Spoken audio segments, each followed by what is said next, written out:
Halo geng, nah ini lihat nih tuh koleksinya Mas Aris Santo.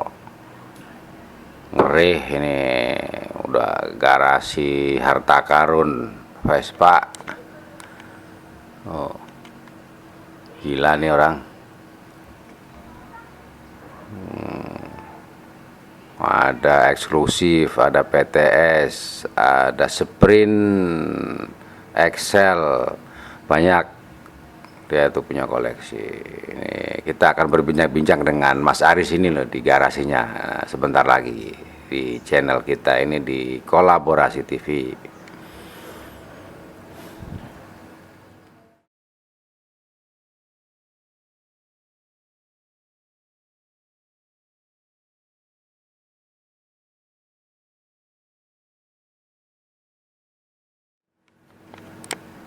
Nah ini dia pernah motornya ini pernah menjadi juara ketiga di Mataram Scooter Club DIY Jateng. Nah ini yang ngeri tuh piagam penghargaan Aris Santo juara pertama small frame original style tahun 70-80 ini yang dilaksanakan di JEC tahun 2019. Juara pertama turun panggung langsung ditawar 100 up bro, ngeri. Ya baiknya nanti kita bincang-bincang aja ya dengan orangnya ini Mas Aris di garasinya di daerah Bantul. Yuk.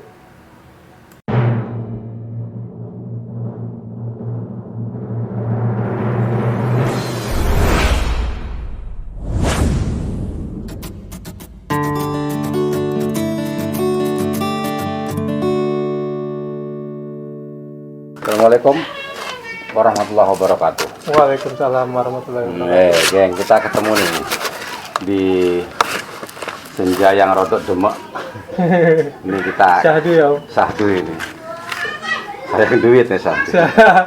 Sayang duit. Kita dengan Mas Aris Santo Ya. 63 ini.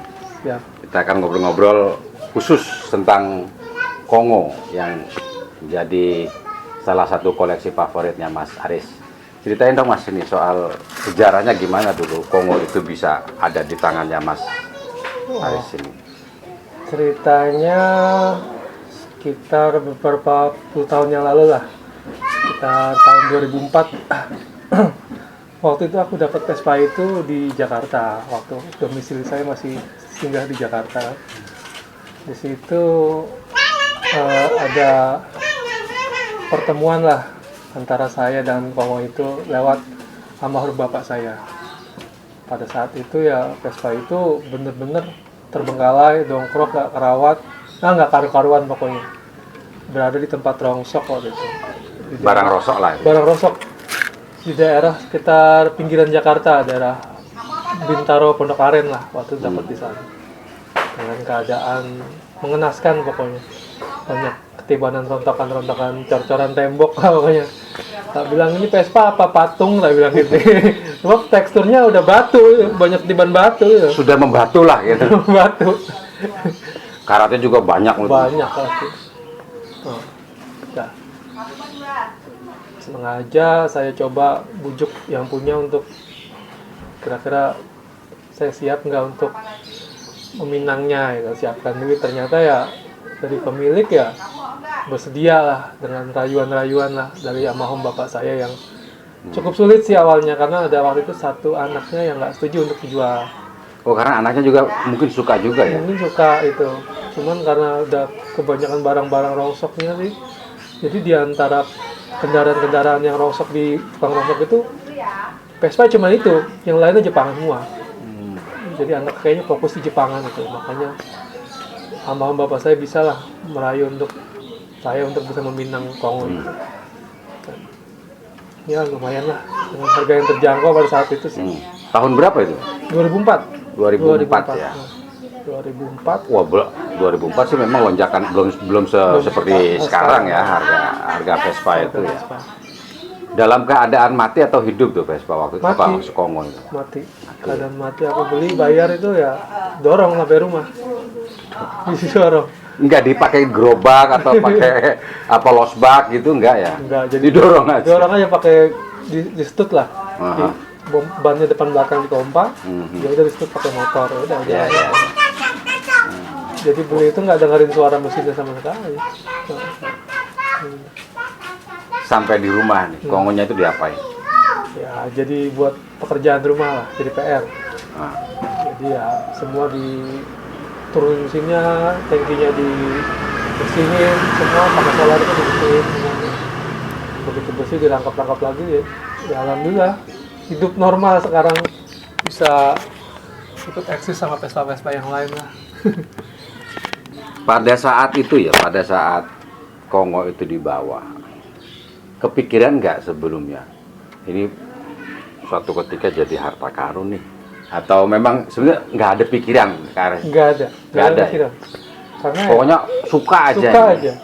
Masalah sekarang jadi barang antik, barang langka, barang yang diburu ya mungkin ya rezeki kita yang sudah mencintai Vespa itu tulus dari awal. Oke, jadi harus ada ketulusan Ada tuh, geng. ketulusan. Apapun yang kita cintai itu termasuk barang, hobi itu ya memang harus melekat sampai ke hati. Ah, Rezeki mungkin mengalir dari situ dari nantinya. situ. Dari perjalanannya lah.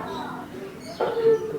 Nah, dengan keadaannya sekarang yang banyak coret-coretan juga, ceritanya juga seru juga. Ah iya tuh, itu kan karena Vespanya itu kan tulisannya macam-macam tuh, ada Macam-macam. nama orang, ada Sejuta nama umat itu macam-macam. pokoknya yang Itu ikut. ceritanya gimana kok bisa kayak gitu dibuatnya itu?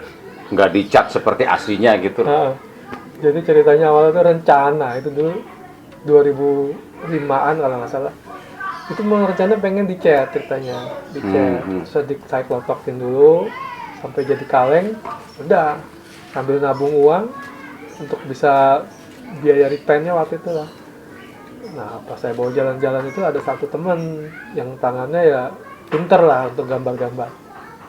Saat nongkrong, pas itu ada tip X waktu itu di studio musik lah waktu pertama saya tuh nongkrong awal-awal. Ada di tip X Jakarta. maksudnya grup kelompok musik atau Bukan. oh tip Tip X. X, tip X Tip yang X. biasa buat Yang typo buat itu. ini ngapus Ngapus ya. pulpen lah. Situ digambar-gambar sama dia. Jadi satu sebelah kanan.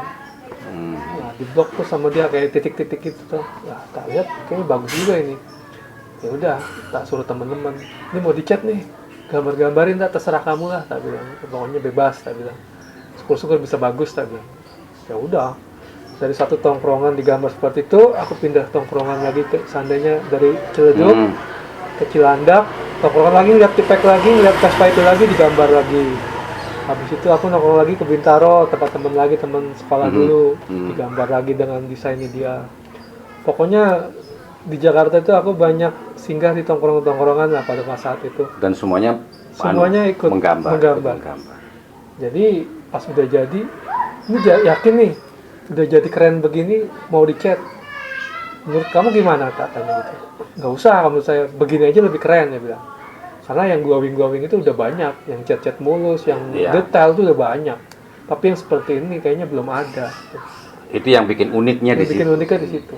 Ya udah, dari 2005 dari zaman kuliah itu ya sampai detik ini ya nggak pernah terpikiran untuk bakat dicat itu loh. Dibiarin seperti Dibiarin itu udah. seperti itu. Oh. Malah justru dia semakin istimewa karena jika misalnya dia jalan bareng dengan yang glowing, yang bagus-bagus atau yang mungkin masih catnya masih ada, orinya juga ini pasti berbeda dia. Karena ya aku tipikal cuek sih apa adanya, nggak peduli orang bilang apa ya. Iya. Selama yang aku jalanin itu nggak menyakitkan orang lain, nggak bikin. Enggak, tapi orang lain bisa sakit ngelihatnya. Pengen maksudnya. Pengen. Nah, itu, Sakit itu. Wah, karena bukan punya gua. Yang bikin kangen itu terkadang teman kalau udah berapa tahun gitu nggak ketemu, dia pasti nanya Vespanya mana yang coret-coretan masih ada. Alhamdulillah. Iya, dia kan masih, pasti gitu. pengen ngerti. Gua kan punya memori di Vespa itu, tulisanku masih ada, masih ada. Jadi semacam memelihara ingatan ini. Ini luar biasa karena Vespa juga ini geng ya. Ini soal bagaimana cara kita memelihara ingatan. Ingatan individual maupun kolektif. Cara kita berkomunitas di dalam komunitas Vespa itu selalu kuat.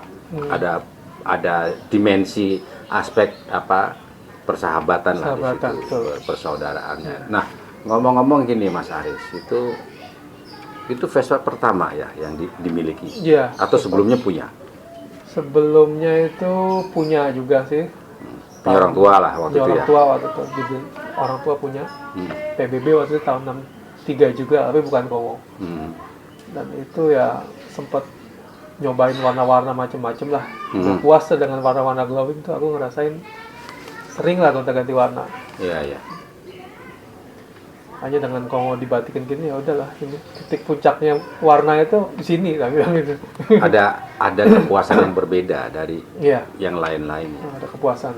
Nah, kalau kita ngomong soal Kongo nih, dibandingkan dengan Vespa yang lain, atau Vespa VBB yang lain, yang sipil misalnya ya, non Kongo, atau Vespa yang lain, itu sebetulnya apanya yang kalau kita rasakan bedanya itu di mana? Kalau kita perbandingkan akselerasi ke sesama Vespa yang standar 150 cc, itu sih nggak jauh beda lah, relatif lah. Nah, yang bedanya itu ya apa ya, wibawa lah. Kalau kita membawa suatu kendaraan yang bisa dibilang keramat, lagi histori buat Indonesia lah intinya, dengan motor hadiah dari zaman PBB waktu tugas di Kongo itu. Mungkin ada suatu kebanggaan. Ada aspek kesejarahan. Itu yang juga mungkin nilai historisnya berbeda dengan Vespa yang lain. Betul.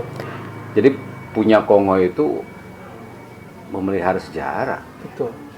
Memelihara ingatan bahwa pernah ada suatu masa di tahun 60-an lah, pasukan Garuda dikirim ke Kongo, ya. Betul.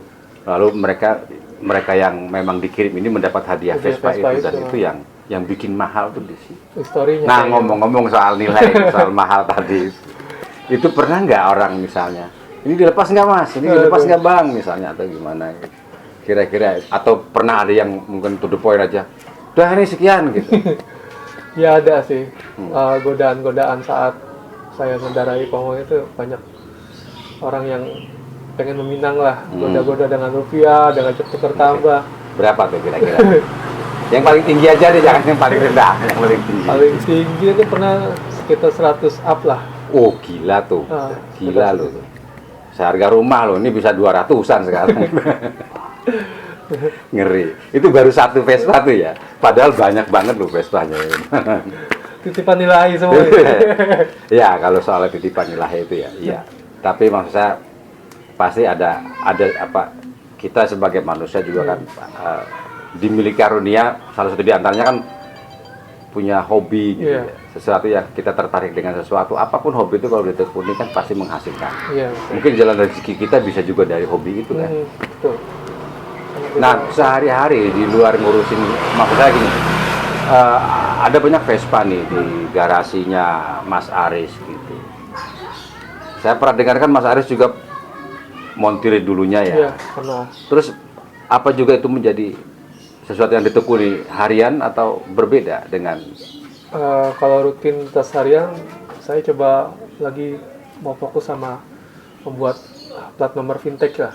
Oke. Nomor jadul situ. Nomor-nomor jadul ya. Kayak apa sih bentuknya ya nomor-nomor jadul itu ya? Seperti ini.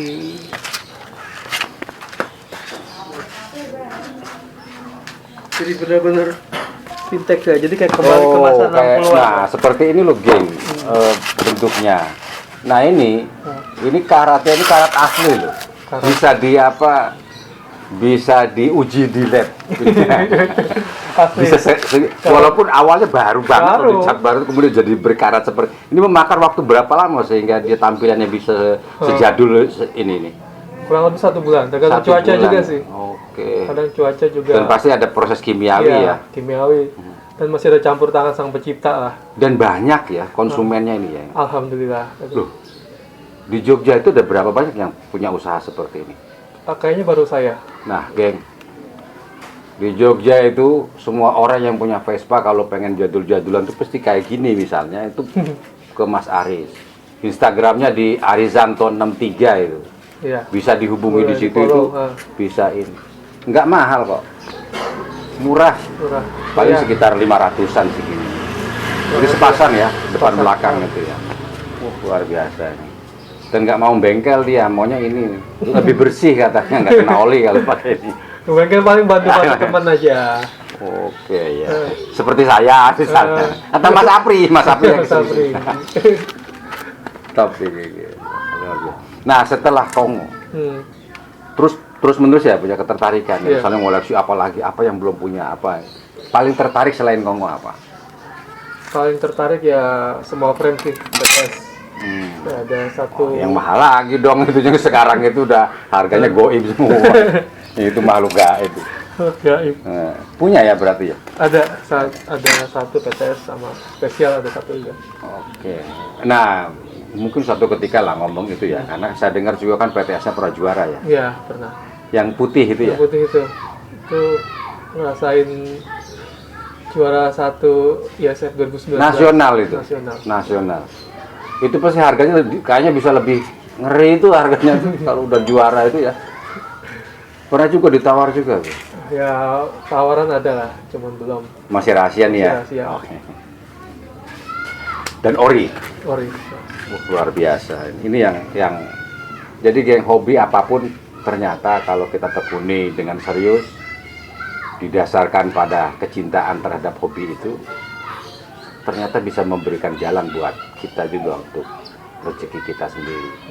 Nah ini yang saya kira Mas Aris contohnya lah, bagaimana sebetulnya hobinya itu membawa banyak rezeki buat dirinya, termasuk tadi itu ya pembuatan ini ya, sesuatu yang mungkin tidak banyak pemainnya ini. Di Jogja kan baru satu, kayaknya baru Mas Aris saja ya. Susah juga karena ini lama, orang pesen tuh harus berapa bulan baru ngambil gitu ya, lama. Tapi setiap hari selalu ada konsumen ya. Ada, alhamdulillah ada.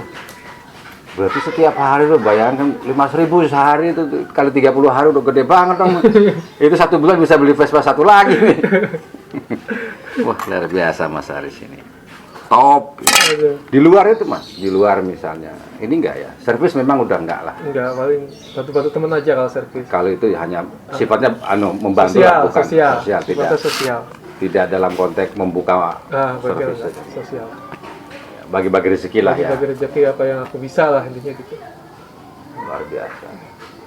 Oke geng, saya kira ini dulu lah. Ini suatu perbincangan singkat kita di garasinya Mas Aris ini yang mungkin nanti kita akan bikin episode yang khusus juga untuk small frame-nya yang pernah menjuarai juara pertama di kontes Vespa small frame tingkat nasional ya. Waktu itu di mana pelaksananya? Di JSE, Jogja. Di Jogja ya. Tahun berapa itu? 2019. 2019, dan itu nanti kita akan buat episode berikutnya khusus dengan Mas Arisanto ini. Sampai ketemu ya geng ya. Terima kasih. Assalamualaikum warahmatullahi wabarakatuh. Matur nuwun.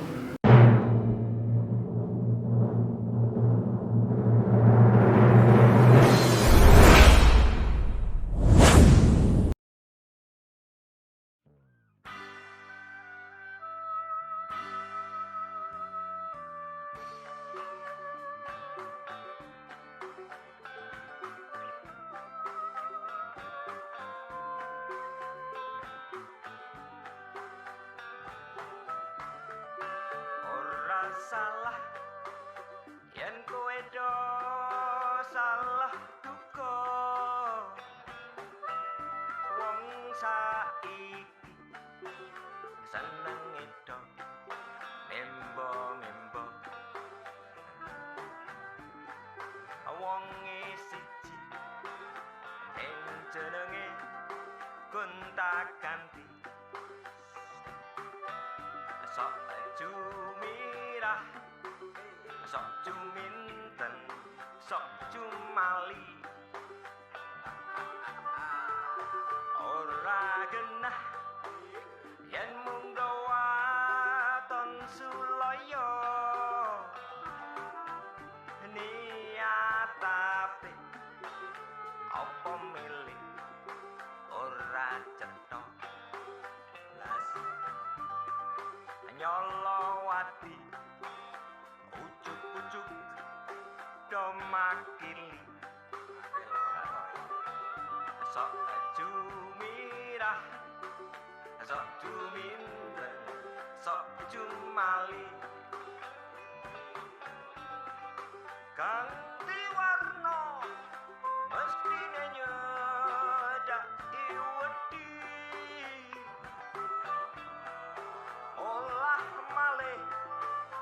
malah edian